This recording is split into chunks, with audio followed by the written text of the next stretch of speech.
buddy, Dirty Dan here.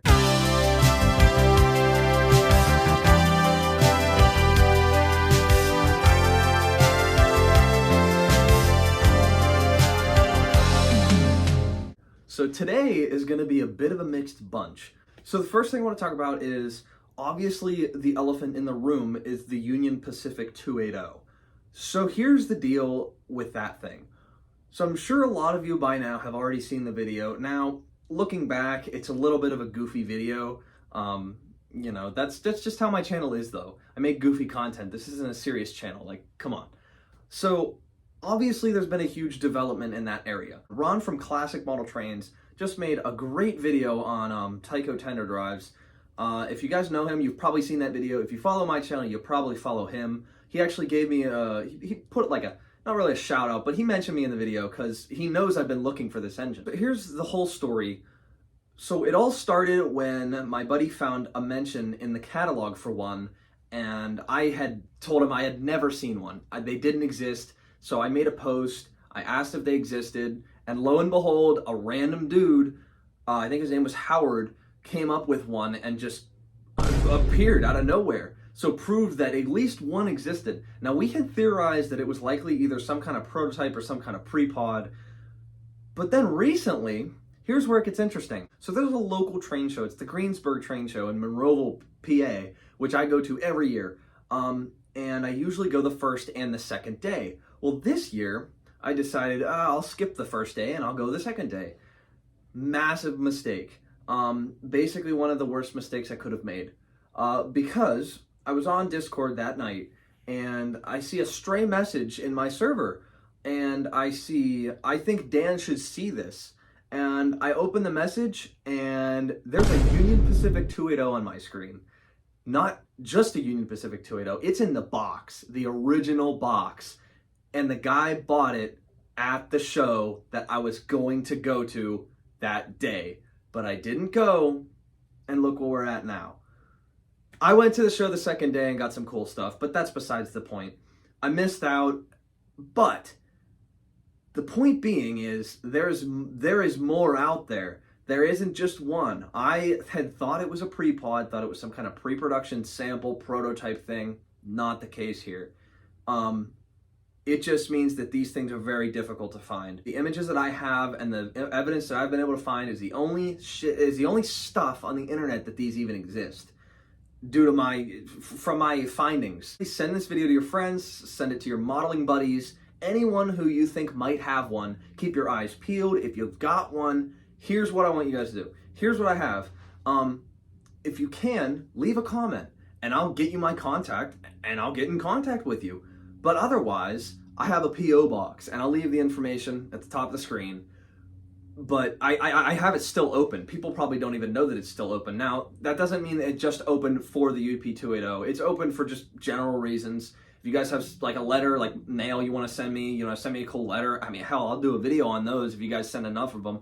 But any cool stuff you want to send me, it's there. I need your guys' help to find one of these things, to track one down. I figure putting the word out there will probably help me land one. But I really want to get one in my hands because I have every other version, and that's the last one I need. So let's complete the collection and hopefully find one.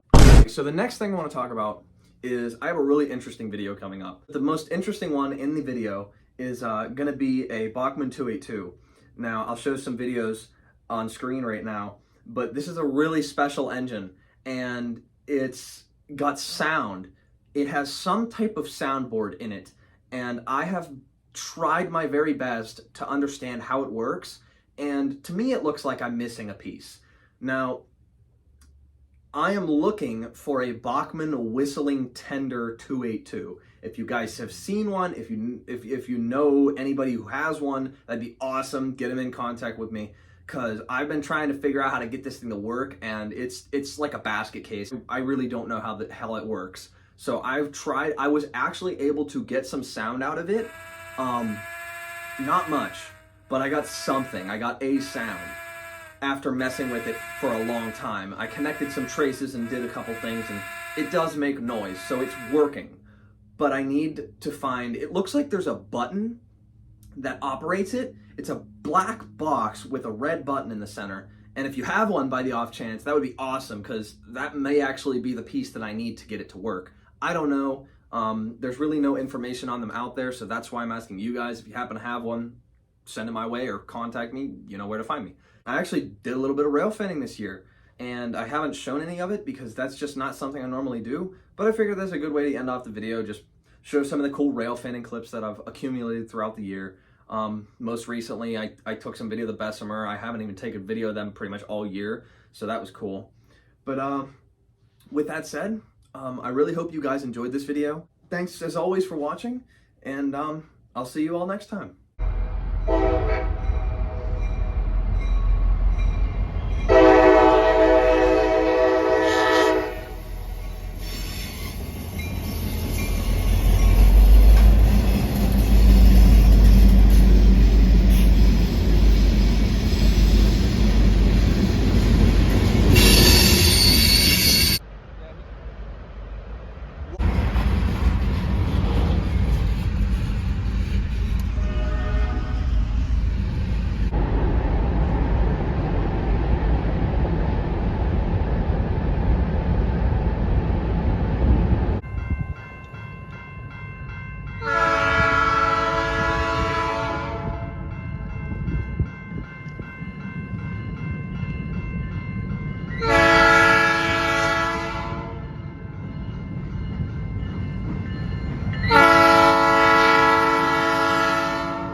Right there, dude! Shine the light right there!